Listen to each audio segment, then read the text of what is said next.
বাপেরা নওজওয়ানের আল্লাহর জাত পাকের কসম করে বলছি, নিয়ত আমার একটাই, আপনাদের হৃদয়ে আমার রাসূলুল্লাহর প্রেম ভালোবাসা ঢুকাবো এবং দুনিয়ার জমিনে যতদিন বাঁচবেন কারো কাজে হাত পেতে নয়, নিজের অধিকার নিজে বুঝে নিয়ে ইজ্জতে খানা খাবো। এই আশায় আপনাদেরকে বুঝাচ্ছি, নবীকে পিয়ার করো, নামাজ পড়ুন, রোজা রাখো, হজ করুন, দান খায়রাত করো, অপর দিকে জুলনাইকে অন্যায়কে মিটান, জুলুমকে মিটান, রেপকে মিটান, সুদকে মিটান, ঘুষকে মিটান। এ যুবকেরা এখন মিটাতে গেলে যে পাওয়ার দরকার ওই পাওয়ারটার নাম হলো রাজনীতি। ফু দিয়ে সুদ বন্ধ হয়নি, ফু দিয়ে ঘুষ বন্ধ হয়নি, এমন করে রেপ জেনা ব্যভিচারী বন্ধ করা যায় না। এর জন্য আইন তৈরি করতে হবে, যারা রেপ করবে তাদের জন্য এই শাস্তি হবে, যারা সুদের কারবার করবে, যারা এমন করে ঘুষ খাবে তাদের জন্য এই শাস্তি হবে।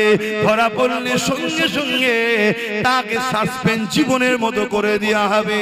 এইভাবে ২-১০টাকে করলে এই সমাজে রেপ বন্ধ হয়ে যাবে, এই সমাজে ঘুষ বন্ধ হয়ে যাবে। আজকে দিনে সবচেয়ে মারাত্মক ভয়ানক জিনিস যেটা মানুষকে কুড়ে কুড়ে খাচ্ছে, নেশা নেশা নেশা। এই নেশাকে বন্ধ করা দরকার। সেই নেশাটা মদ হতে পারে, সেই নেশাটা গাঁজা হতে পারে, সেই নেশাটা অন্য কিছু হতে পারে।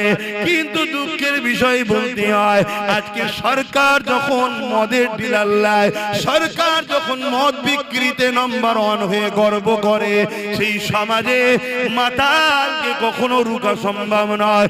এই মদের কারণে ক্রাইম হচ্ছে, এই মদের কারণে নারীরা ডিভোর্স হচ্ছে, এই মদের কারণে অ্যাক্সিডেন্ট হচ্ছে, এই মদের কারণেই আজ আমার তিলোত্তমা বোনটা রেপ হয়ে গেল।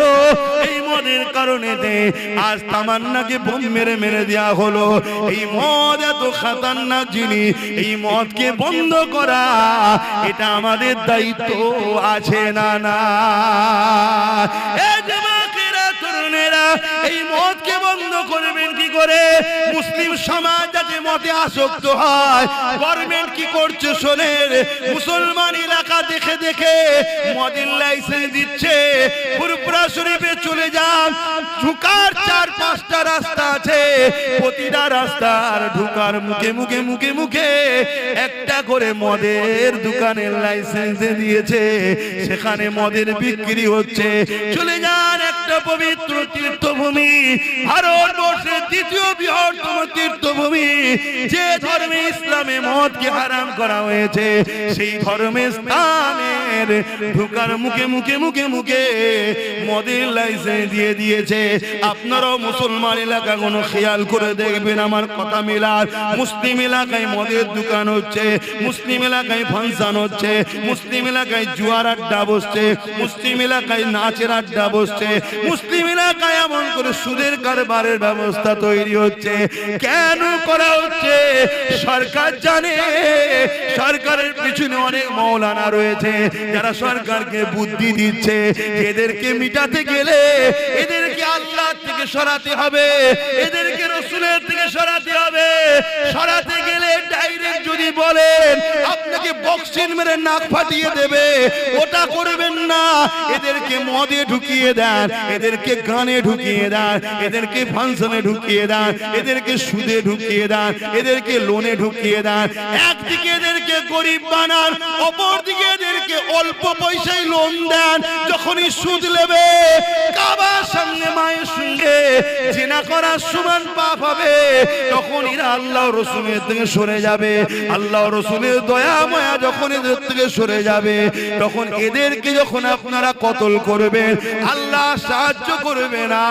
বদরের মতো এরা জিততে পারবে না। এ আমার জাতি, এ আমার কওম, তোমাদেরকে মেরে ফেলার প্ল্যান চলছে। তোমাদেরকে আল্লাহ রাসূল থেকে প্রথম সরাবে, তারপরে তোমাদের ঈমানকে লুটবে, তারপরে তোমাদেরকে কতলেআম করবে। তোমাদের কোনো সাহায্যকারী তোমরা পাবে না। যতগুলো মুসলিম নেতা দেখছো, এরা একটা একটা কেউ কথা বলে না, এরা একটা কেউ জবান খোলে না, এরা শুধু যে হুজুর যে হুজুর যে হুজুর করে নিজের গদিটা টিকিয়ে রাখার জন্য। এই রকম একটা জায়গায় দাঁড়িয়ে আজ যখন দাদা পীরের চতুর্থ প্রজন্ম হয়ে আমি জানকে বাজি লাগিয়ে আজ যখন আমার সমাজকে জাগায়, আজ যখন আমার সমাজকে বুঝায়, আজ যখন সমাজকে ভাবাতে লেগেছি, ওরে আমার সমাজ রে, তোর সরকার তোকে আল্লাহ ও রাসূলের থেকে সরাবার কি পরিকল্পনা করেছে দেখ। এক তো সরকারের কাজ নয় মসজিদ মন্দির করা, ট্যাক্সের পয়সায় দিঘাতে মন্দির করলো, যা তা ধর্ম যা পারছে করগে যা। আবার ওই মন্দিরের প্রসাদ রেশনের দ্বারা তোদেরকে খাইয়ে বেঈমান বানাবার প্ল্যান তোদের সরকার তৈরি করছে। এরা তোদেরকে মিটাতে চায়। তোদের অন্তরে ঈমান থাকলে, তোদের পেটে হালাল খাদ্য গেলে আজকের এই ফেরাউনরা জানে এরা কখনো বিজয় লাভ করতে পারবে না। হতে পারে পুলিশ ওদের দিকে, হতে পারে মিলিটারি ওদের দিকে, হতে পারে সেনামন্ত্রী ওদের দিকে, কিন্তু আমাদের যদি ঈমান থাকে আল্লাহ সাহায্য যখন আসবে। এক মঈনুদ্দিন ভারতে কামিয়াবি হয়েছে, আরো জোরে বলুন সুবহানাল্লাহ।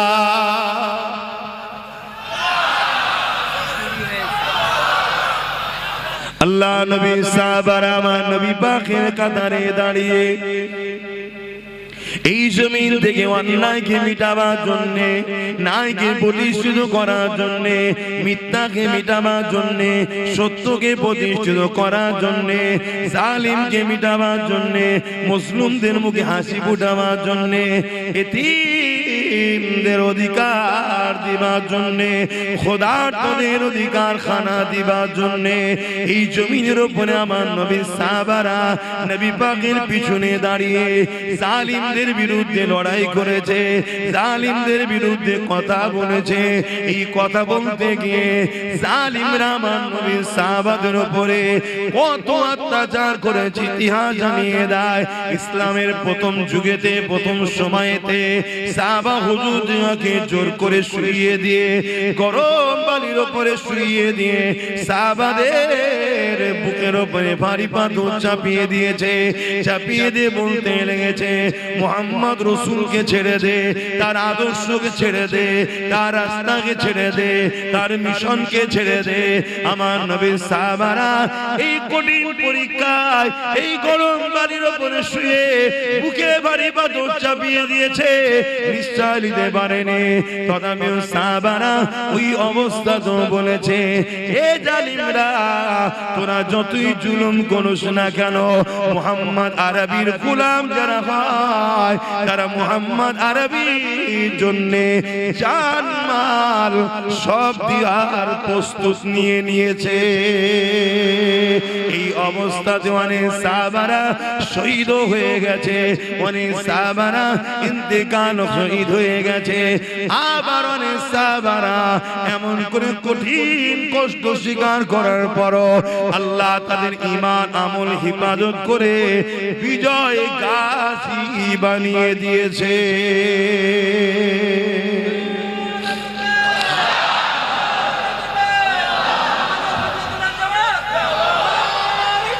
আল্লাহু আকবার। তাহলে আমরা যদি প্রকৃত নবীর প্রেমিক হই আমাদেরকে এই মিশনের উপর থাকতে হবে। আমার নবীর নাম লিখাতে উত্তরপ্রদেশের কানপুরের জালিম হুকুমতদের কষ্ট হলো কেন? কারণটা তো বুঝতে হবে। কারণ এটাই মুহাম্মদ সাল্লাল্লাহু আলাইহি ওয়াসাল্লাম এমন একটা নাম যে নাম ইনসাফের, যে নাম ইনসানিয়াতের, যে নাম মানবতা, যে নাম অন্যায় মিটানো, যে নাম সন্ত্রাসকে মিটিয়ে সমাজে ন্যায় প্রতিষ্ঠিত করা, যে নাম গরিবদের অধিকার দেওয়া, যে নাম ক্ষুধার্ত মানুষকে খানা খাওয়ানো ব্যক্তির নাম, সেই নাম যদি থাকে, আমরা যে সন্ত্রাসের জুলুমের সমাজ ব্যবস্থা করছি, আতঙ্কের সমাজ ব্যবস্থা করছি, এই মুহাম্মদ রাসূলের নাম যদি না মুছা যায়, তাহলে মুহাম্মাদের দিকে যদি মানুষ চলে যায়, মুহাম্মদ সাল্লাল্লাহু আলাইহি ওয়াসাল্লামের সুন্নতে মানুষ যদি জেগে যায়, তাহলে সেদিন যেমন আবু জেহেল উতবা সাইবার সন্ত্রাসী রাজত্ব শেষ হয়েছে, আমাদেরও সমাজ মিটে যাবে, এটাই তো ভয়, অন্য তো কিছু নয়, এটাই তো ভয়। আর এই ভয়ের জন্যই তো আজ মুসলিম সমাজের যুবককে ঘুম পড়িয়ে রাখা হয়েছে, নেশা দিয়ে, নারী দিয়ে, লোভ দিয়ে, মদ দিয়ে, শিক্ষাকে কেড়ে নিয়ে বড় প্ল্যান মাফিক আমাদেরকে খারাপ করা হয়েছে। কেন? যাতে আমরা জেগে না থাকি। আমরা যদি জেগে যাই তাহলে এই সমাজে আচ্ছা আচ্ছা ফেরাউনের ঘুম হারাম হয়ে যাবে। শুনছো তো আমার ভাইয়েরা? আর আমরা যখন উলামারা তোমাদেরকে ডাকি আসো, তখন তারা তোমাদেরকে চেষ্টা করে আমাদের থেকে দূরে রাখা। আর এই দূরে রাখার জন্য তারাও কোনোভাবে যখন পারে না, তারা একটা 2 নম্বর উলামার টিম তৈরি করে। তারা তোমাদেরকে শুধু পুঁথিগত শিক্ষা দেবে, এমন শিক্ষা দেবে না যাতে তোমাদের চোখ ফুটে যায়, অন্যায় দেখলে না রুখে দাও। মনে রেখে দিও, দুটো হক, একটা আল্লাহর, একটা বান্দার। হকুল্লাহ আর হকুন নাস, মানুষের হক, আল্লাহর হক। আল্লাহর হকে যদি কেউ ভুল করে ফেলে, আল্লাহর হক যদি কেউ ছেড়ে দেয়, আল্লাহর হক যদি ঠিকভাবে করতে নাও পারে, আমার আল্লাহ বলছে আমার কাছে কাঁদ, তওবা কর, আমি গফুর ও গফফার মাফ করে দেব। জোরে বলুন সুবহানাল্লাহ। কিন্তু বান্দার হক, হকুন নাস যদি মারিস, আমি আল্লাহ মাফ করব না। যার হক মেরেছিস সে যদি মাফ না করে, সে যদি মাফ না করে। আজ দুনিয়াদার উলামা শুধু হকুল্লাহটাই শোনাচ্ছে, হকুন নাসটা শোনাচ্ছে না। শুনছেন? এটা একটা পরিকল্পনা কাদের? যারা তোমাদেরকে ঘুম পড়িয়ে রাখে, তাদেরই তৈরি করা উলামাদের পরিকল্পনা। আর এই কথাগুলো আমি বলি আমার পিছনে যত সমস্যা, কথা বুঝে আসছে না যুবকদের? আমার ভাইগুলো শুনছো তো নাকি? এটাই হলো সমস্যা। একটা মানুষ নামাজ পড়ছে আলহামদুলিল্লাহ, ভালো কথা। একটা মানুষ রোজা রেখেছে আলহামদুলিল্লাহ, ভালো কথা। একটা মানুষ হজ করেছে আলহামদুলিল্লাহ, ভালো কথা। এ যুবকেরা, তরুণেরা, অথচ বোনের হক মেরে নিয়েছে। মনে রাখবেন, কিয়ামতের দিনে ও নামাজ পড়ার পরও, রোজা রাখার পরও, হজ করার পরও ও নাজাত পাবে না। কেন? হকুন নাস করেছে। ওর বোন যদি ওকে ক্ষমা না করে, আল্লাহ ওকে মাফ করবে না। অপরদিকে আরেকটা বান্দা বোনের হক দিয়েছে, পাড়া প্রতিবেশীর হক দিয়েছে, মানুষের হক আদায় করে দিয়েছে। কারো সঙ্গে জুলুম করে না, কারো সঙ্গে মিথ্যাচার করে না, কারো সঙ্গে গালিগালাজ করে না, কাউকে আঘাত দিয়ে কথা বলে না। অর্থাৎ হকুন নাসের দিক দিয়ে সে কারো দিলে আঘাত দেয়নি। অপরদিকে সে নামাজ পড়েছে, রোজা রেখেছে, বা নামাজ কাজা হয়ে গেছে, রোজা কাজা হয়ে গেছে, হজ আদায় করতে পারেনি। এ যুবকেরা, এই যুবকটা যদি আল্লাহ পাকের কাছে ক্ষমা চায়, আমার আল্লাহ বলেছেন আমি গফুর ও গফফার, তোরা তওবা কর। আমি আল্লাহ আমার হক যখন তুই আদায় করতে পারিস নি, আমি আল্লাহ তোকে মাফ ক্ষমা করে দেব।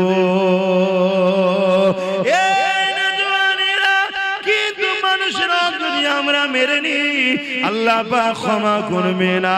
শুধু এটা নয় গো, এই যুবকেরা, তরুণেরা, আল্লাহ নবী আরো জানিয়ে দিল, কেউ জালিম জুলুম করছে, কেউ অত্যাচার করছে, কেউ জালিম মানুষের উপরে অত্যাচার, খুন করছে, জুলুম করছে, মানুষকে পেরেশান রেখেছে। এরকম একটা ব্যক্তি জানার পরও কোন মুসলমান যদি তার সাথ দেয়, কোন মুসলমান যদি তাকে সহযোগিতা করে, আল্লাহ নবী জানিয়ে দিলেন ওই মুসলমানটা ইসলাম থেকে বেরিয়ে যাবে। জালিমের সহযোগিতা করে জালিমকে ক্ষমতায় আনা যাবে না। জালিমের সহযোগিতা করে, জালিমের সাথে জালিমকে তাকত ক্ষমতা দেওয়া যাবে না। আপনি জানার পরও যে ও জালিম, এই জানার পরও যদি আপনি ওর সাথ দেন, রাসূলুল্লাহ আল্লাহর হাদিস মিশকাত শরীফ খুলে দেখলেন আল্লাহ নবী জানিয়ে দিলেন ও ইসলাম থেকে বেরিয়ে যাবে। শুনছেন তো? এই কথাটা আমার কওমকে জানানো দরকার আছে না? না, কেন আমার কওমকে বড় প্ল্যান করে ইসলাম বিদ্বেষীরা বেঈমান ইসলাম থেকে বার করতে চাইছে, হ্যাঁ কি না? তাহলে তার জন্য তো বুঝাবার দরকার। আর এই যখনই বুঝাতে যাচ্ছি যে আর কোনো ওয়াজ নেই, এ কথা বলতে হবে কেন? একটা ছেলে এক ওয়াক্ত নামাজ কাজা করে দিয়েছে, ইসলাম থেকে বেরিয়ে যায়নি। একটা ছেলে দু চারটে রোজা ছেড়ে দিয়েছে, ইসলাম থেকে বেরিয়ে যায়নি। একটা ছেলে হজ করতে পারেনি, ইসলাম থেকে বেরিয়ে, একটু বলবেন তো, যায়নি। একটা ছেলে প্যান্ট শার্ট পরেছে, দাড়ি চেঁচেছে, ইসলাম থেকে বেরিয়ে যায়নি। কিন্তু একজন জালিম জানার পরও সেই জালিমকে সহযোগিতা করে, জালিমের সাথ দেয়, জালিমকে ক্ষমতায় আনে, আল্লাহ রাসূল বলছে সে ইসলাম থেকে বেরিয়ে যাবে। কথা শুনছো যুবকরা? এবার ইসলাম থেকে বেরিয়ে গিয়ে যদি নামাজ পড়ে, ও নামাজের দাম। ইসলাম থেকে বেরিয়ে যদি হজ করে, ইসলাম থেকে বেরিয়ে যদি মসজিদ বানায়, মাদ্রাসা বানায়, কোরআন পড়ায়, হাদিস পড়ায়, কথা বলেন, কথা বলেন। এই কথাগুলো যখনই বলছি, এ সমাজে এমনও মুফতি আছে, এ সমাজে এমনও মাওলানা বক্তা আলেম উলামা আছে, এ সমাজে এমনও নামাজি আছে যারা জালিমদের পিছনে ঘুরে বেড়ায়, জালিমদের থেকে দালালি খায়, আর জালিমদের হয়ে কথা বলে। তারা তখন আমার বিরুদ্ধে তাদের পুষা ইউটিউবারদের লাগাবে না, লাগাবে না, যাতে আমার কথা সমাজ না খায়, আমার কথা মুসলিম উম্মাহ না শুনে নেয়। কেন মুসলিম উম্মাহ যদি আমার কথা শুনে নেয়, তাহলে জালিমদের সাথীরা দেবে না, আর জালিমদের যদি সাথ না দেয়, তাহলে নেক্সটের কি রাস্তা আছে জালিমদের বিরুদ্ধে? জালিমদের বিরুদ্ধে যদি হয়, তাহলে আজকের ফেরাউন তারা বনি ইসরাইলকে ভয় করবে না, করবে না? এটাই তো ব্যাপার, এটাই তো বিষয়। কিন্তু আপনারা যারা মনোযোগ দিয়ে শুনছেন, আপনারা বিবেক নামক দরজাকে আঘাত দিয়ে খুলুন, খুলে জিজ্ঞাসা করুন নবীদের মিশনটা কি ছিল। বেশি যত নবী এসেছে, বেশিরভাগ নবীদের মিশন ছিল জালিম শাসকদের হাত থেকে আল্লাহর সৃষ্টিকে উদ্ধার করে শান্তি সমাজ প্রতিষ্ঠিত করে তাদেরকে শান্তি সমাজে বসবাস করার রাস্তা গড়ে দেওয়া। জোরে বলুন সুবহানাল্লাহ। কথা শুনছেন তো আপনারা? আমার আলোচনায় অসুবিধা হচ্ছে? আমার বক্তব্য কিন্তু এটাই, কেউ নামাজ নিয়ে ওয়াজ করছে ভালো জিনিস, কেউ রোজা নিয়ে ওয়াজ করছে ভালো জিনিস, কেউ হজ নিয়ে ওয়াজ করছে ভালো জিনিস, কেউ যাকাত নিয়ে ওয়াজ করছে ভালো জিনিস, সবটাই তো শরীয়ত নাকি? ঠিক তেমনি কেউ কেউ তো ইনসাফের পক্ষে, ন্যায়ের পক্ষে, জালিমদের বিরুদ্ধে ওয়াজ করা এ সমাজে দরকার আছে না? না, সেটাকেও ভালো না বলে তার পিছনে লাগাটা উচিত হচ্ছে না। কথা বুঝে আসছে তো নাকি? আলেম ওয়াজ করবে নামাজ নিয়ে, রোজা নিয়ে, হজ নিয়ে, দাড়ি নিয়ে, টুপি নিয়ে, জুব্বা নিয়ে, পাগড়ি নিয়ে, এক একজন এক এক বিষয়ে ওয়াজ করবে, তো সবটাই তো ইসলাম। ঠিক তেমনি একজন যদি ওয়াজ করে যে বাবা অন্যায় দেখলে হাত দিয়ে রুখতে হবে, রাসূলুল্লাহর হাদিস, হাতে যদি রুখতে না পারো মুখ দিয়ে অন্যায় প্রতিবাদ করো, যদি মুখে প্রতিবাদ করতে না পারো ঘৃণা করে দূরে সরে যাও। এ যুবকেরা, আল্লাহ নবী বললেন ঘৃণা করে দূরে সরে গেলে এটা হলো ইমানের মধ্যে সব থেকে দুর্বল ইমান, অর্থাৎ ইমানের একদম নিম্ন শ্রেণীর স্তর। প্রথম নম্বর ইমান হলো অন্যায় দেখেছে, হাত দিয়ে প্রতিরোধ করেছে, কিন্তু কিন্তু হাতে ক্ষমতা নেই। দ্বিতীয় নম্বরে ঈমান, তাকে মুখ দিয়ে প্রতিবাদ করেছে, এটা অন্যায়, এটা অন্যায়, মুখ দিয়ে প্রতিবাদ করেছে, কারো মুখে প্রতিবাদ করানোর ক্ষমতা নাই। অন্তর থেকে ঘৃণা করে দূরে সরে গেছে। এই অন্তর থেকে ঘৃণা করে দূরে যে সরে গেছে, এরও মধ্যে ঈমান আছে, কিন্তু এ হলো বড় দুর্বল মাইন্ডের ঈমান, বড় দুর্বল কমজোর ঈমান। কিন্তু দুঃখের বিষয়, কিন্তু আমার নবীর উম্মত দাবি করে কোন মুসলমান যদি অন্যায় দেখে, হাতে রুখলো না, মুখ দিয়ে প্রতিবাদও করলো না, অন্তর থেকে ঘৃণাও করলো না, উপরন্তু সেই অন্যায়ের সঙ্গে সাথ দিল, অন্যায়কে সংগঠিত করার জন্য আরো সহযোগিতা করলো, অন্যায়ের পাশে দাঁড়িয়ে গেল। এই সমাজের মুখে যদি একটা মার্ডার হয়ে যায়, ওই মার্ডারে যে মেরেছে শুধু সে ধরা পড়ে না গো, ওই মার্ডারে তার সাথে যারা ছিল, ওই মার্ডারের জন্য যে যা শরীক হয়েছে, যে যা সহযোগিতা করেছে, এক এক করে সবাইকে ধরা হয়, সবাইকে শাস্তি দেওয়া হয়। দুনিয়ার নিজাম যদি এটা হয়, মহান স্রষ্টা রব্বুল আলামিনের নিজামটা কি? অন্যায় দেখলে হাত দিয়ে রোখো, হাতে রুখতে পারো না, মুখ দিয়ে প্রতিবাদ করো, মুখে প্রতিবাদ করতে পারো না, অন্তর থেকে তো কমসে কম ঘৃণা করে শুনে যা। তুমি ঘৃণা না করে সেই অন্যায়কে সহযোগিতা করলে, অন্যায়কে করার জন্য, সংগঠিত করার জন্য সাথ দিলে, এ যুবকেরা, আল্লাহ নবীর হাদিস অনুযায়ী তোমার মধ্যে ঈমান বলে কিছু নাই। শুনছেন তো? ঈমান নাই। কেউ যদি কোনো গরিবের ঘর ভাঙে, আর তুমি যদি তার হাত দিয়ে না রোখো, তাহলে তোমাকে মুখ দিয়ে প্রতিবাদ করতে হবে। মুখ যদি প্রতিবাদ করতে না পারো, অন্তর থেকে যারাই অন্যায় করছে ঘৃণা করে দূরে সরে যাও। তা না করে যদি তুমি সেই গরিবের ঘর ভাঙছে যারা, তাদের সঙ্গে তোমরা যদি সাথ দাও, রাসূলুল্লাহর হাদিস অনুযায়ী তোমার মধ্যে ঈমান থাকতে পারে না।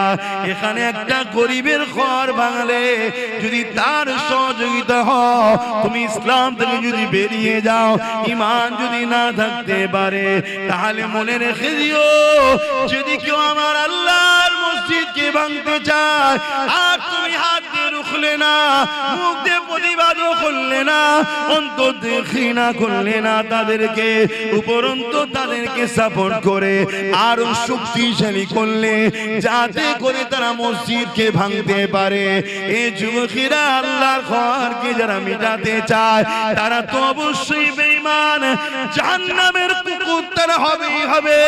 তার সঙ্গে যারা সাথ দেবে, আল মারউ মা মান হাব্বা, দুনিয়ায় যে যার সঙ্গে থাকবে, পরকালে তার সাথে থাকবে। এই যুবকেরা এইরকম একটা উদ্দেশ্য করে এই সমাজে একটা ওয়াজ করেছিলাম, ওই ওয়াজটাকে এখন কাটিং করে খুব ছড়াচ্ছে সমাজে। ছড়াচ্ছে না? ছড়াই না? একটু হ্যাকি না বলবেন? আপনারাও কি বেজার হচ্ছেন নাকি আমার উপর? যদি হন সেটাও খুলে বলুন। মনের মধ্যে রেখে দিলে আমি বা বুঝবো কি করে যে আমি ভুল রাস্তায় আছি? খুলে তো বলতে হবে যে আব্বাস সিদ্দিকী ভুল রাস্তায় আছে। কি তবে এত উলামা রয়েছে, তেনাদের তো উচিত আমাকে ভুল রাস্তায় আছে ধরিয়ে দেওয়া, যে আপনি ভুল করছেন, আপনি ভুল করছেন। কেউ যদি আপনাকে 500 টাকা দিয়ে আপনার কোরআনের বিরুদ্ধে কথা বলে, ওটা জায়েজ। আর কেউ যদি আপনাকে টাকা না দিয়ে মসজিদের বিরুদ্ধে কথা বলে, ওটা হারাম। এরকম যদি ফতোয়া থাকে একটু আমাকে বলেন, সেটা শুনি। কথা বুঝছেন? বুঝছেন না? বুঝছেন? এরকম কিছু ফতোয়া আছে নাকি? কেউ যদি আপনাকে 1000 টাকা করে মাসে দেয়, আর সে যদি বলে যে মাদ্রাসার মিড ডে মিলের খাবার কুকুরের বাচ্চাকে খাওয়াবো, তাও ভালো, মাদ্রাসার বাচ্চাদেরকে খাওয়াবো নি, এ কথা বলা জায়েজ কেন? 1000 টাকা দেয়। আর অন্য কেউ যদি বলে 1000 টাকা দেয়নি বলে যদি বলে রাস্তায় চলতে গিয়ে কুকুরের বাচ্চা গাড়ির তলায় এসে গেলে কি করব, সেটা নাজায়েজ, এরকম ফতোয়া আছে নাকি? দুজনেই তো কুকুরের বাচ্চা বলে দিল। একজন বলল যে রাস্তায় চলতে গিয়ে গাড়ির তলায় যদি কুকুরের বাচ্চা এসে যায় কি করব। মনে পড়ছে কথাটা? কে বলেছিল মনে পড়ছে? আর আরেকজন কি বলছে যে মিড ডে মিলের খাবার রাস্তার পথচারী কুকুরের বাচ্চাকে দেবো, তো মাদ্রাসার বাচ্চাদের দেবো না। তাহলে মাদ্রাসার বাচ্চা কি পথচারী কুকুরের বাচ্চার থেকেও খারাপ? তাহলে আমাদেরকে যারা কুকুরের বাচ্চার থেকে খারাপ ভাবে আর তাদের পিছনে যদি আমরা ঘুরে বেড়াই, তাহলে আমাদের জন্য বিপদ আসবে না আসবে না? যেসব ভাইয়েরা আমার অজগুলোকে কেটে কেটে মিথ্যাচার করছো, এই সত্য খবরটা তোমরা জাতির কাছে কই দিচ্ছ না তো? কি ব্যাপার, কিছু ভাড়া পাচ্ছেন নাকি আপনারা? কথা বুঝছেন না? বোঝেন তো এইটার বিরোধী করা দরকার আছে না? না, কেউ যদি কোনো মুসলমান নিজেকে মনে করে যে আমি কুকুর, আমার বাচ্চা কুকুরের বাচ্চা, সে বিরোধী না করে আলাদা ব্যাপার। কত শুনছেন?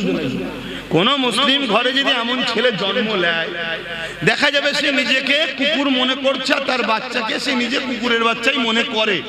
সে যদি এই কথাটার প্রতিবাদ না করে সেটা তার বিষয়, কিন্তু আমি আব্বাস সিদ্দিকী আমি মনে করি এই জমিনের উপরে খায়রুল উম্মাহ, একটা আমরা আশরাফুল মাখলুকাত, আবার নবীর উম্মত হওয়ার জন্য শ্রেষ্ঠ উম্মত আমরা। অতএব এত বড় গালি দিবার অধিকার কে দিয়েছে তাকে এত বড় কথা বলতে?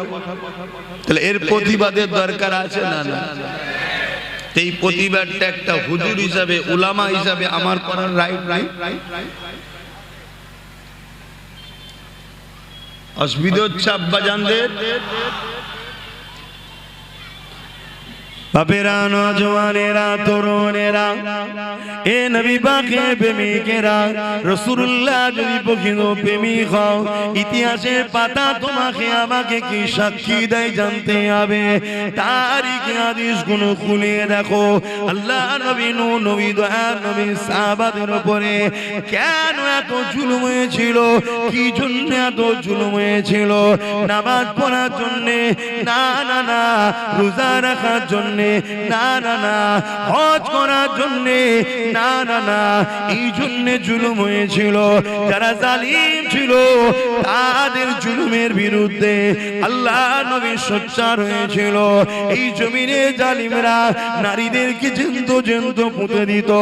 আল্লাহ নবী বলেছিল, এ দুনিয়ার জালিমেরা নারীদেরকে জ্যান্ত পুঁতাটা বন্ধ করো। কেন তাদেরকে জ্যান্ত পুঁতে দিতেছ? তারা তো মায়ের জাত, মহান স্রষ্টা তাদেরকেও বানিয়েছে, তিনি পুত্র সন্তানও বানিয়েছে। এই কন্যা কারো স্ত্রী হবে আর পুত্র সন্তান কারো স্বামী হবে। এদের সংসারের বিনিময়ে দুনিয়া জমিনে তো মানুষ জাতির বিকাশ ঘটবে। এ যুবকেরা, তারা আজ আমার রাসূলুল্লাহর বিরুদ্ধে দখল করলো। ওই বিরোধী সেদিন থেকে চলতে চলতে চলতে চলতে আজ 2025 সালে আজকের দিনেও কিছু এজিদ, কিছু ফিরাউন রয়েছে যারা আমার নবীকে পায়নি, নবীর ইসলামের শানে মিথ্যাচার করছে, নবীর ইসলামের শানে আঘাত দিচ্ছে, যারা নিজেদের নারীদের হক দিতে পারে না, যারা নিজেরা নারীদেরকে নিরাপত্তা দিতে পারে না, নিজেরা নারীদেরকে রেপের হাত থেকে বাঁচাতে পারে না, কিন্তু তারা আজকে ইসলামের গায়ে দাগ লাগাচ্ছে। ইসলামে নাকি রেপ করাটা কোনো খারাপ কাজ নয়। বলুন নাউযুবিল্লাহ। এই কথা আপনারা শুনেছেন না শোনেননি? কে বলেছে? কোথায় বাড়ি?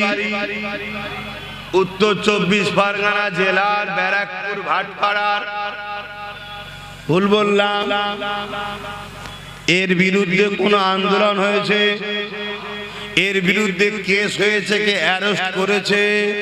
কেন অ্যারেস্ট করবে? যাদের হাতে ক্ষমতা তাদেরও দিলের ধারণা ইসলাম মিটাও। এ প্রকাশ্য দুশ্মন, এ বন্ধু সেজে দুশ্মন। শুনছেন তো নাকি? আর পাওয়ার তো আমরা দিয়ে রেখেছি জালিমদের হাতে। কথাটা কি কষ্ট হলো? আমার ইসলামে কি রেপ করা পাপ না? রেপের শাস্তি নেই? কি শাস্তি? গলা বন্ধ পুঁতে দিয়ে পাথর মারতে মারতে মেরে ফেলে, এক কথা মৃত্যুদণ্ড। যারা এ কথা বলছে তারা রেপের শাস্তি দেয়। এখন সে বর্তমান বিজেপিতে আছে, আগে ছিল টিএমসিতে, কালকে কোথায় থাকবে বোঝা মুশকিল। বর্তমানটা ধরেই বলছি, মণিপুরে উলঙ্গ নারীদেরকে নিয়ে ঘোরানো হচ্ছে, নারীদের ইজ্জত নষ্ট করা হচ্ছে। বিজেপি সরকার সেখানে নারীদের অধিকার দিতে, জোরে বলো। উত্তরপ্রদেশে নারীদের উপরে অত্যাচার হচ্ছে না হয়নি? নারীদের অধিকার দিতে তোরা জাহেল, নিজেরাই নারীদের অধিকার দিতে পারিসনি, তোরা আবার ইসলামের বিরুদ্ধে কলম চালাচ্ছিস কি করে? কোন শক্তিতে? ওদের হাতে রাজ পাওয়ার। এই কথাটা ভিসখানে বললাম, অসুবিধা হলো? এটা জুলুম না নাই? এটা জুলুম না? জুলুম নয়, কোনটা জুলুম? এটা অন্যায়। যাক আসেন আবার ধর্মের আলোচনায় চলে আসি। আমার নবী পাকের সাহাবাদের উপরে জুলুমটা কেন হয়েছিল? অন্যায়ের বিরুদ্ধে কথা বলেছিল তিনারা, ইতিমের পক্ষে কথা বলেছিল, মানবতার পক্ষে কথা বলেছিল, খোদার্থ মানুষের পক্ষে কথা বলেছিল, অসহায়ের পক্ষে কথা বলেছিল। এ যুবকেরা, তরুণেরা, তাওহীদের বাণীর পক্ষে কথা বলেছিল তিনারা। এই জন্য সাহাবা হুজুরদের উপরে জালিমরা বড় জুলুম করেছিল। কতটা জুলুম করেছে প্রথমেই বললাম। সাহাবা হুজুরদের পায়ে দড়ি বেঁধে, ওই ঘোড়ার পায়ে দড়ি বেঁধে দিয়েছে, ওই ঘোড়া দ্রুত ছুটতে লেগেছে। আর সাহাবা হুজুরদের মরুভূমির বাড়ির উপর দিয়ে টেনে টেনে নিয়ে যাচ্ছে, পিঠে চামড়াখানা ছিঁড়ে ছিঁড়ে কাঁধের কাছে জড়ো হয়ে যাচ্ছে, বালিকোনা কোনো পিঠেতে গেঁথে যাচ্ছে, রক্তাক্ত হতে লেগেছে। এ যুবকেরা, এরকম কষ্ট কি তোমাদের ওপরে হচ্ছে এখন? বলো বলো। কিন্তু আজ ঘুমাও, তোমার সন্তানদের ওপরে এরকম জুলুম আসবে। আজ যদি তোমরা না জাগো, এখনো তোমরা এক মুঠো যদি হও, আল্লাহর জাত পাকের কসম করে বলছি, যার কুদরতিয়াতে আব্বাসের জান রয়েছে, ইনশাআল্লাহ এমন একটা জমিন আমরা করে রেখে যাব, যদি ফসল আমরা না খেতে পারি, মাঠটাকে চাষযোগ্য করে যাব। আমাদের বাচ্চারা ওই জমিনে চাষ করে ফসল খেতে পারবে ইনশাআল্লাহ। এ যুবকেরা, ঘাবড়ে যেও না গো, আল্লাহকে ভয় করো। কোথায় কি হচ্ছে দেখে লাভ নাই।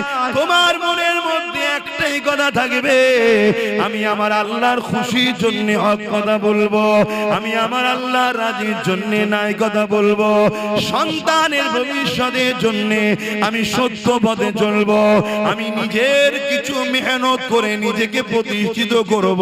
কেননা পরের দোকানের কর্মচারী করা, পরের অফিসে চাকরি করা, যে কোনো দিন আমায় বার করে দেবে। আর যদিও আমি ওখানে চাকরি করি, ওই চাকরির মাইনে বাড়তে বাড়তে বাড়তে শেষ জীবন পর্যন্ত যদি 50,000 1 লাখ টাকাও হয়, কিন্তু আমার পরে ওই জায়গাতে আমার ছেলে কিন্তু আর চান্স নাও পেতে পারে। আর আমি মেহনত করে ছোট্ট যদি একটা গুমটিও করে দিয়ে যেতে পারি, আজ আমার পরে ওই জায়গাতে আমার ছেলে কিন্তু মালিক হয়ে বসবে। এ যুবকেরা, তরুণেরা, ছেলে যদি চেষ্টা করে এক দোকান থেকে 10টা দোকান বাড়াতে পারবে।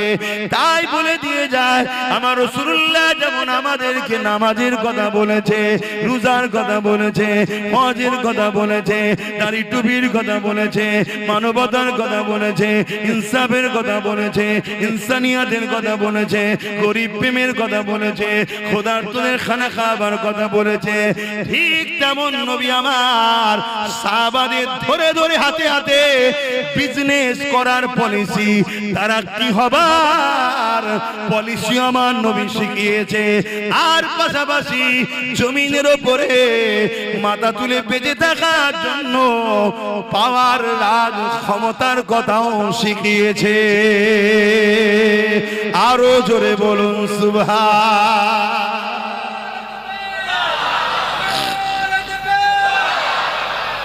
আর আজকে নামাজটা নিলেন, মসজিদটা নিলেন, রোজাটা নিলেন, হজটা নিলেন, সবটা নিলেন, আর রাজনীতিটা ছেড়ে দিলেন। এটা তোমরা করো। আজকে ওরা করছে শুধু একা, আর আজকে আইন করছে ওয়াকাফ, কালা কানুন, মসজিদ ভাঙবো, মাদ্রাসা ভাঙবো, কবরস্থান ভাঙবো, ঈদগাহ ভাঙবো, কাদগা ভাঙবো। অলরেডি ভাঙছে। কোন পাওয়ারে ভাঙছে? যেটাকে ছেড়ে দিয়েছি আমরা। এক যুবকরা কষ্ট হচ্ছে আমার কথা, অসুবিধা হচ্ছে। যেই হুজুরটাকে খালি খামাই নিয়ে এসছিস, বাপ ঠিকই বলেছি, যদি মনে হয় খালি খামাই নিয়ে এসছিস, পরের বার থেকে আনলেও তোরা আল্লাহ কারে এসিস নি বাপ। যদি আমাকে খারাপ লাগে, তুই তোর কাতারে থাক না বাপ, আমি আমার কাতারে থাকি নাকি? যার ভালো লাগবে, 10 জনের যদি ভালো লাগে আমার কথা শুনবে, লোক বলবে 10 জন নিয়ে আপনি তাহলে কি করবেন? আমি কি করবো আমি জানি না তো, আমি চেষ্টা করব। ফায়সাল্লাহ তো আমার নয়, ফায়সাল্লাহ তো আল্লাহ। এই কথা বুঝছেন না? বুঝেন? এই তো সবাই মিলে এত চেষ্টা করলো, ভোট রয়েছে 7,42,00,000, পড়েছে কত? 7,45,00,000। কথা বুঝে আসছে না? তা আমার হলো চেষ্টা করা কাজ। ফায়সাল্লাহ কি হবে ওটা আমার দেখার দায়িত্ব, ওটা তো আল্লাহ জানে। হযরত ইব্রাহিম আলাইহিস সালামকে নমরুদ যখন আগুনে ফেলে দিল, ওই সময় বিশাল আগুন জ্বলতে লেগেছে। আমি জানি না তোমাদের কবিলা গ্রামটা কত বড়। কবিলা কতটা বড় আমি জানি না।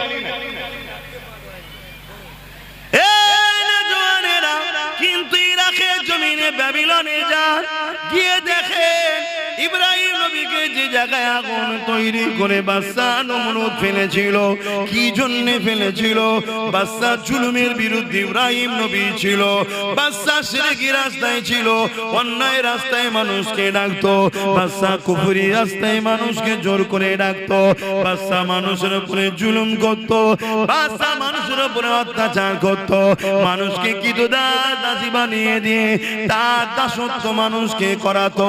এই সময় ইব্রাহিম নবী জালিম নমরুদের বিরুদ্ধে যখন কথা বলতেছিল, ইব্রাহিম নবীকে অনেক দিক দিয়ে নমরুদ হত্যা করার চেষ্টা করেছে, কোন দিক দিয়ে যখন পারেনি, ইব্রাহিম নবীকে নমরুদ বিশাল আগুন তৈরি করে ওই আগুনের কুণ্ডুতে ইব্রাহিম নবীকে ফেলে দিয়েছে।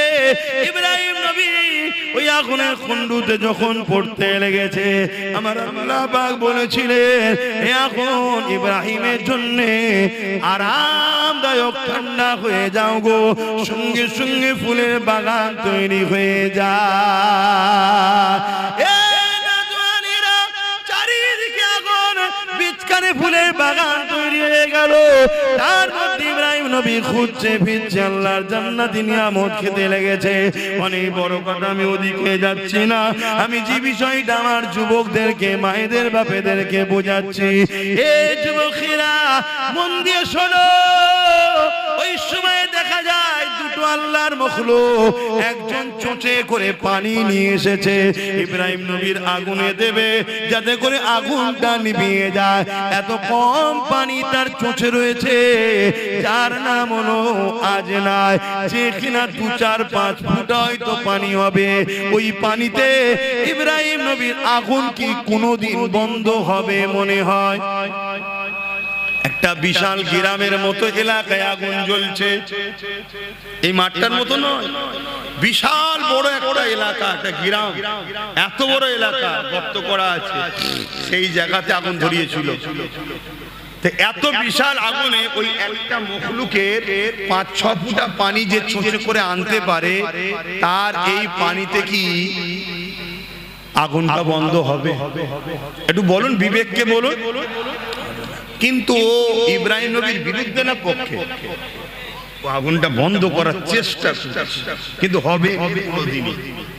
কথা বুঝে আসছে? অপর দিকে আরেকটা হলো গিরগিটি। কি নাম? গিরগিটি। যারা রং পাল্টায় এদেরকে গিরগিটি বলা হয়।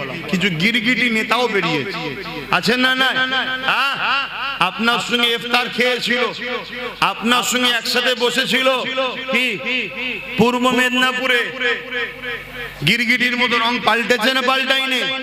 জোরে বলে। এখন আবার কালকে লাড্ডু খাওয়াচ্ছে, বলছে এবারে আমাদের বাংলা।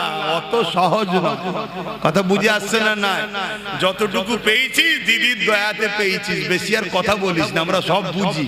তোরা দুজন সেটিং এ আছিস, অন্য কাউকে বিরোধী রাখতে চাইছে না, তোকেই রাখতে চাইছে। কেন তুই থাকলে এ যা করবে তুই ধামা চাপা দিবি, আর তুই যা করবি এ তোকে সিকিউরিটিদের নিরাপদে রাখবে। অন্য কেউ বিরোধী হয়ে গেলে তোদের দুজনেরই কপালে বাস পড়ে যাবে। কি গো, কথাটা কি ভুল বললাম না? আপনাদের খারাপ লাগছে? এই যারা দাঁড়িয়ে আছেন বলেন, অসুবিধা হচ্ছে? আমার তো সোজাসুজি কথা, কাউকে তো ধরে আনিনি। বা এই গিরগিটির মতো শুধু রং পাল্টা। একদিন মাথায় টুপি দিয়ে সাদা পায়জামা পাঞ্জাবি পরে এসে খুব ইফতার খেয়েছে আমাদের সাথে। খেয়েছে না খাইনি? আমার সাথে না খেলো, আমাদের সাথে তো খেয়েছে নাকি? হ্যাঁ, অনেকে মনে করেছিল ভালো হবে, হয়তো ভালো ন্যাস তুলে দেখেন এড়ে না বেড়ে দেখেন।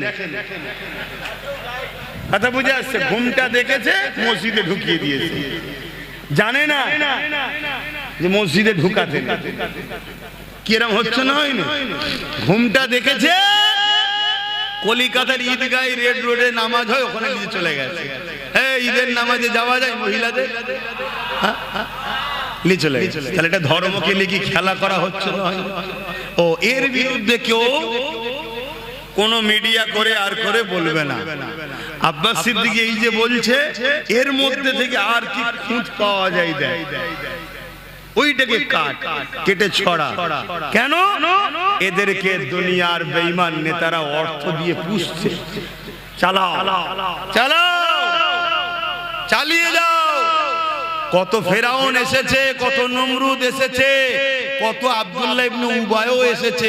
ভর্তি দাড়ি, মাথায় টুপি, বড় পাগড়ি ছিল, বড় জুব্বা ছিল, বড় জাননেওয়ালা ছিল, বড় বক্তা, বড় কোরআন জাননেওয়ালা। এমনকি নবী পাকের সোজাসুজি নামাজ পড়তো। আবু বকর সিদ্দিককেও দাঁড়াতে দিত না, কিন্তু কোরআন ঘোষিত সে জাহান্নামী হয়ে গেছে। কথা বুঝে আসছে? হ্যাঁ, সবাই চোখে ধুলা দিয়ে যেতে পারে। আব্বাস তোমাদের চোখেও ধুলো দিয়ে দিতে পারে, কিন্তু আব্বাস আমার আল্লাহর কুদরতি চোখে ধুলো দিতে, জোরে বলো, ইজ্জতের মালিক তোমরা না আল্লাহ। জোরে বলে, আরো জোরে বলে। অতএব আব্বাস যেখানে যায়, আল্লাহ শুকর করে বলছি, মানুষের ভিড়ের ঠেলাতে, চিৎকার চেঁচামেচিতে ওয়াজ করতে পারছি না আমি। সমস্যা হয়ে যায়। গত মনে হয় পরশু দিন, গতকাল জুম্মা গেল, পরশু দিন কোথায় গেলাম? ঢোলা। ঢোলাতে সারাক্ষণ তো ঝগড়াই হলো, কি জায়গা পাই দাঁড়াতে পারে। এই ঝগড়া হয়ে হয়ে সারাক্ষণ সময় চলে গেল। কি ওয়াজ করব? ওই ওর মধ্যে ও ঝগড়া করে যাচ্ছে, আমি ওয়াজ করে যাচ্ছি, কি করব?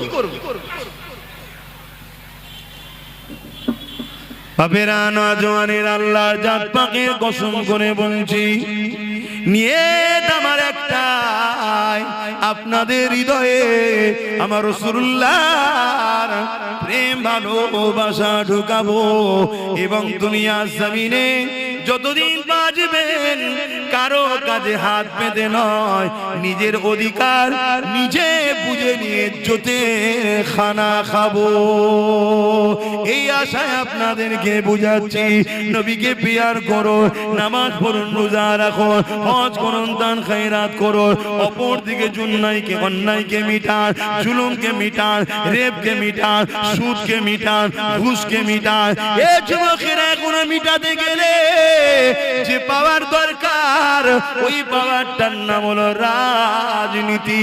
ফু দিয়ে সুদ বন্ধ হয়নি, ফু দিয়ে ঘুষ বন্ধ হয়নি, এমন করে রেপ জেনা ব্যভিচারী বন্ধ করা যায় না। এর জন্য আইন তৈরি করতে হবে। যারা রেপ করবে শাস্তি হবে যারা সুদের কারবার করবে, যারা এমন করে ঘুষ খাবে, তাদের জন্যই শাস্তি হবে। ধরা পড়লে সঙ্গে সঙ্গে তাকে সাসপেন্ড জীবনের মতো করে দেওয়া হবে। এইভাবে ২-১০টাকে করলে এই সমাজের রেপ বন্ধ হয়ে যাবে, এই সমাজে ঘুষ বন্ধ হয়ে যাবে। আজকের দিনে সবচেয়ে মারাত্মক ভয়ানক জিনিস যেটা মানুষকে কুড়ে কুড়ে খাচ্ছে, নেশা নেশা নেশা। এই নেশাকে বন্ধ করা দরকার। সেই নেশাটা মদ হতে পারে, সেই নেশাটা গাঁজা হতে পারে, সেই নেশাটা অন্য কিছু হতে পারে। কিন্তু দুঃখের বিষয় বলতে হয়, আজকে সরকার যখন মদের ডিলার লায়, সরকার যখন মদ বিক্রিতে নম্বর 1 হয়ে গর্ব করে, সেই সমাজে মাতালকে কখনো রুকা সম্ভব নয়।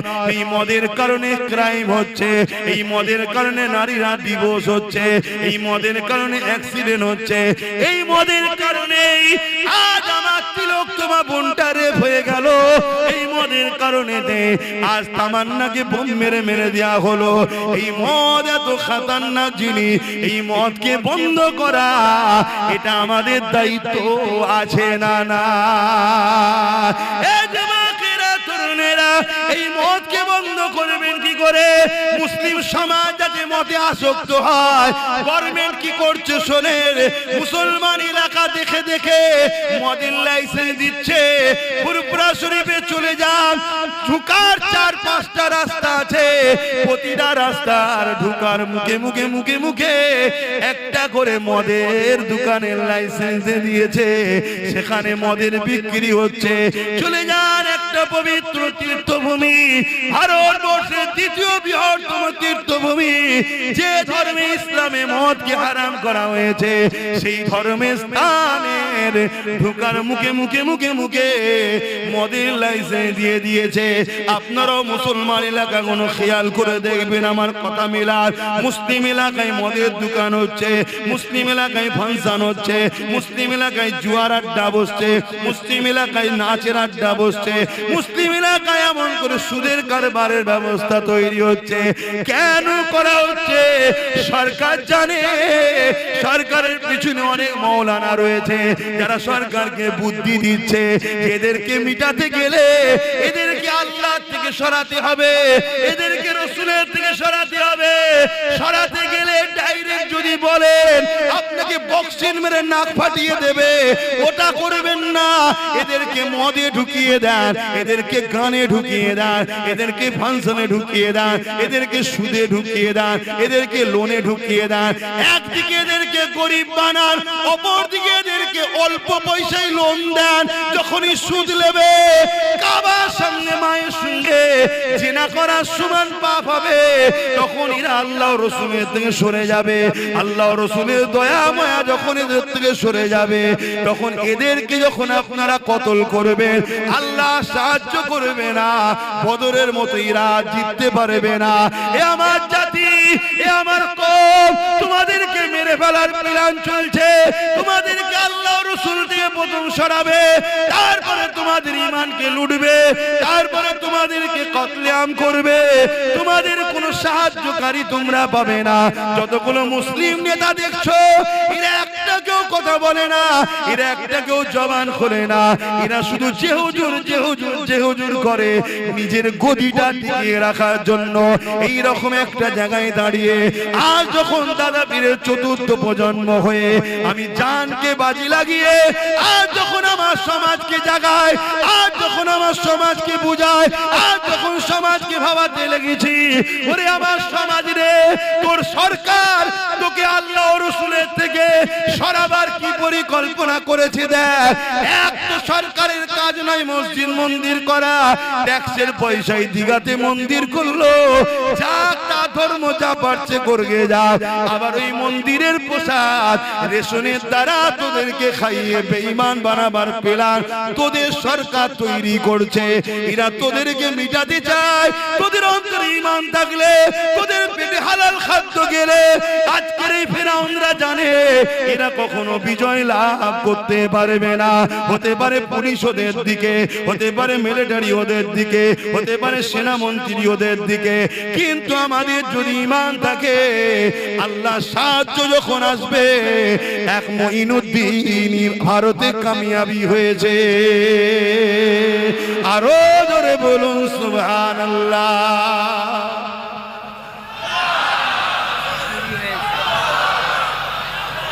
ভাইরা আমার, বলুন আব্বাস সিদ্দিকী অন্যায় করছি আমি? জোরে বলুন অন্যায় করছি। এরপরও দিনের শেষে একটাই কথা হবে, কি হবে? ডাকাতকে রুখতে হবে। বলবে না? বলবে না? চোর বলছে ডাকাত রোকো। চোর কি বলছে? কথা বলছে না? এই চোর বলছে ডাকাত রোকো। ডাকাত রুকা দরকার আছে না? না, কিন্তু চোরের কথা বুঝছো না? চোরের সাথে ডাকাত রুকা যায়?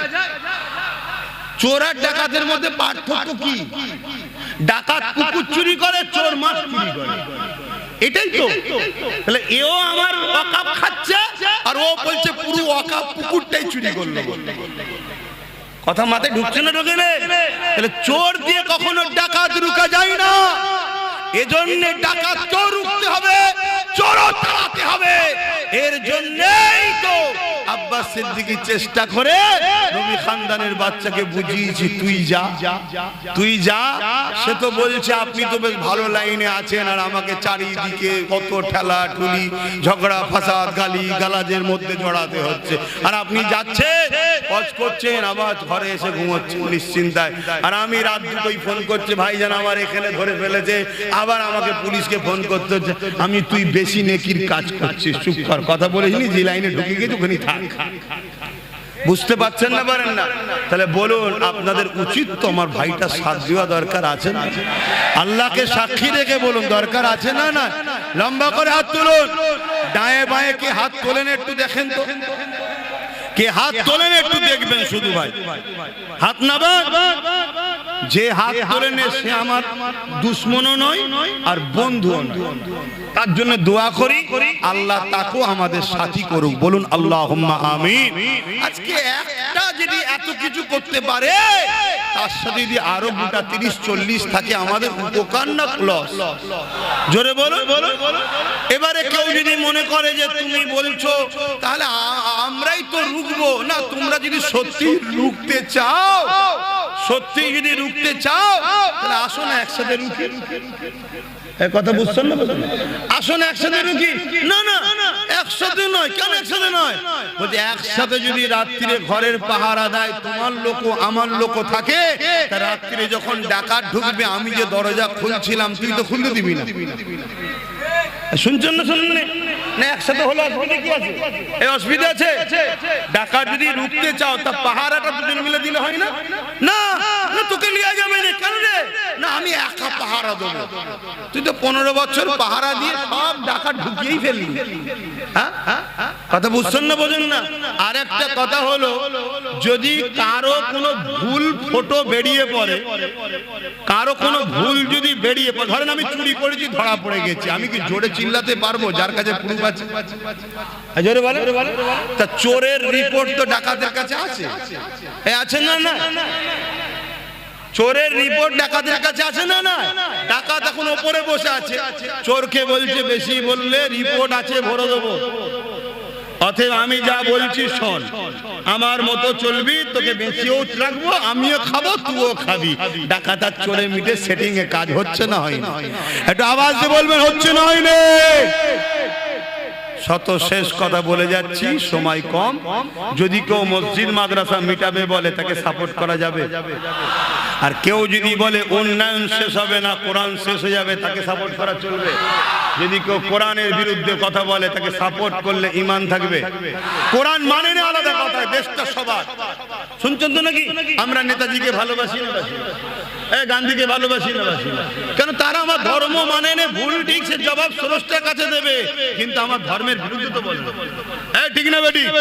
তুমি মানবে না মানবে তোমার কাছে, কিন্তু বিরোধী করার অধিকার তর্কে দিল। কথা বুঝে আসছে?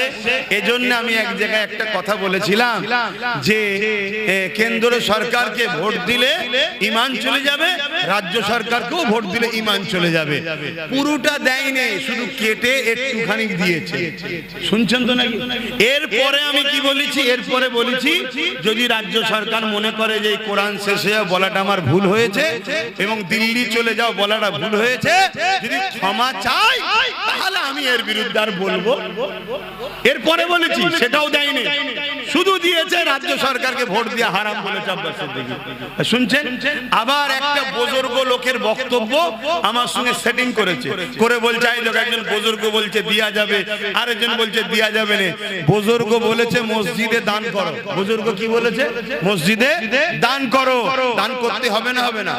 কিন্তু কাল যদি মসজিদটা দখল করে কেউ পার্টি অফিস করে দেয়, ওখানে কি বুজুর্গ বলছে দান করো? তাহলে এখনকার কথা তখনকার কথা তুই জুড়ছিস কেন? ও তো আগে বলেছে, তখন তো আমিও বলেছিলাম যে চলো এ যখন বলছে দেখা যাক, ঠিক না বেটি? কিন্তু ওরে বাবা তোর মুখোশ ছড়ে গিয়ে এখন অরিজিনাল মুখ বেরোচ্ছে। অরিজিনাল মুখ বেরোচ্ছে কি? কোরআন শেষ হয়ে যাবে, আমার উন্নতি শেষ হবে না।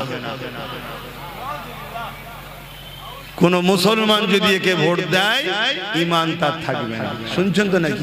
এ যদি ক্ষমা চেয়ে আলাদা কথা, ক্ষমা চেয়ে আলাদা কথা। আমি আবার বললাম যে আমার ওটা বলা ভুল হয়েছিল, দিল্লি চলে যাও বলাটা ভুল হয়েছে, দুর্গাপুরে মাদ্রাসা ভাঙাটা ভুল হয়েছে। জানেন তো নাকি রাজ্য সরকার দুর্গাপুরে মাদ্রাসা ভেঙেছে?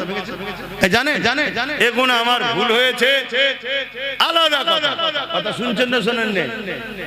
কিন্তু তুমি মাদ্রাসা ভাঙবে আমার ভোট নিয়ে, তুমি কোরআন শেষে বলবে আমার ভোট নিয়ে, তুমি কুকুরের বাচ্চার সঙ্গে মুসলমানের বাচ্চাকে আরো নিকৃষ্ট করবে আমার ভোট নিয়ে, মনে রেখে দিও কোন ঈমানদার তোমাকে আর সাথ দিতে পারে না। কিন্তু ওই সকল লোক সাথ দিতে পারে। কারবালার মাঠে তো আমাদের দেখা আছে, ইমাম হোসাইনের পক্ষে এসে দাঁড়ায়নি, এজিদের পক্ষে দাঁড়িয়েছিল 13,000 আলেম উলামা হাফেজ ছিল, মুফতি মৌলানা হাফেজ 13,000 ছিল। 25,000-এর মধ্যে 25,000-ই মুসলমান ছিল হোসাইন হুজুরের বিরুদ্ধে। তার মধ্যে 13,000 ছিল কি আলেম, হাফেজ, মুফতি। কেন? সামান্য অর্থ, সামান্য পদের জন্য। এই রকম যারা আজকের দিনেও আছে, গাদ্দার, মুনাফিক, মুসলিম সুরাতে বেঈমান, কাফের, মুনাফিক, ইসলামের দুশমন, যেমন ইমাম হোসাইনের দুশমন ছিল, আজকে সেই হোসাইনের দিন নানা দিনের দুশমন যারা আছে, তারা হয়তো তোমায় সাথ দিলে দিতেও পারে। কিন্তু মনে রেখে দিও, আমরা হাসতে হাসতে মরা পছন্দ করব। মসজিদ মাদ্রাসাকে যারা মিটাতে চায় তাদের সঙ্গে আপোষ নয়।